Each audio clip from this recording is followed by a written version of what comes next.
Roasted chicken and vegetables. സംഭവം പേര് ഇച്ചിരി വലുതാണെങ്കിലും ഉണ്ടാക്കാൻ വളരെ ഈസിയാണ്. പൊട്ടറ്റോസ് എല്ലാം കഴുകി നല്ല വൃത്തിയാക്കി നമുക്ക് വേണ്ടത്ര എത്ര പേരുണ്ടോ നിങ്ങളുടെ ആവശ്യത്തിന് നിങ്ങളുടെ ക്വാണ്ടിറ്റി അനുസരിച്ച് എടുക്കുക.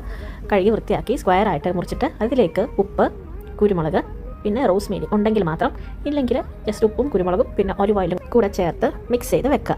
എന്നിട്ട് ഇതിലേക്ക് നമുക്ക് ആവശ്യമുള്ള എല്ലാ വെജിറ്റബിൾസും, അതായത് ക്യാപ്സിക്കം, ക്യാരറ്റ്, ബ്രോക്കലി എന്ത് വേണം ചേർക്കാം. എന്നിട്ട് ഒരു 15 മിനിറ്റ് റെസ്റ്റ് ചെയ്യാൻ വെച്ചിട്ട് ബേക്കിംഗ് ട്രേയിലേക്ക് ബേക്കിംഗ് പേപ്പർ ഇട്ടിട്ട് ഇതിൻ്റെ മുകളിൽ ചിക്കനും കൂടെ വെച്ചിട്ടാണ് ഗ്രിൽ ചെയ്തെടുക്കുന്നത്.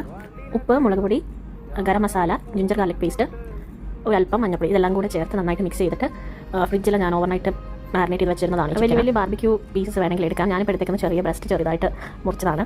40 മിനിറ്റ് കഴിയുമ്പോൾ തിരിച്ചിട്ടിട്ട് നന്നായിട്ടൊന്ന് ഗ്രില്ല് ചെയ്തെടുക്കണം. അപ്പോൾ റോസ്റ്റഡ് ചിക്കൻ നമ്മുടെ റെഡി ആയിട്ടുണ്ട്. ഭയങ്കര സിമ്പിളാണ്. ജസ്റ്റ് ഓവൻ ഉണ്ടെങ്കിൽ നമുക്ക് മുകളിലത്തെയും താഴത്തെയും ഓയിൽ ഓൺ ആക്കിയിട്ട് കയറ്റി വെച്ചാൽ ഗ്രില്ലായി കിട്ടും.